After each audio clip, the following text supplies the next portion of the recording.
சுமந்து கொண்டு வந்தீர். அந்த அன்பை நினைத்து உம்மை துதிக்கிறேன். நீ துதித்து கொண்டே இருங்க. நீங்க துதிக்க துதிக்க துதிக்க அந்த ஸ்தோத்திரத்தோட புது வருஷத்துக்குள்ள போயிடணும்.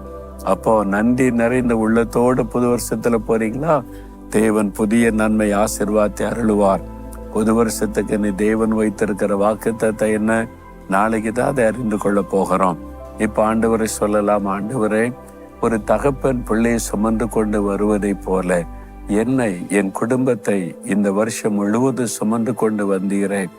எத்தனையோ ஆபத்துகள், நெருக்கங்கள் என்னை சூழ்ந்து வந்த போதிலும் நீ தோள்ல வைத்து பிள்ளைய தகப்பன் சுமக்கிற மாதிரி சுமந்து கொண்டு வந்தீர். எந்த தீங்கும் என்னை தொடாதபடி என்னை பாதுகாத்தீர். அதற்காய் ஸ்தோத்திரம் ஸ்தோத்திரம். இம்மட்டும் நடத்தி கொண்டு வந்த கர்த்தருக்கு ஸ்தோத்திரம். புது வருஷத்தை காண செய்ய போகிற தேவனுக்கு ஸ்தோத்திரம் ஸ்தோத்திரம். இயேசுவின் நாமத்தில் ஆமேன் ஆமேன்.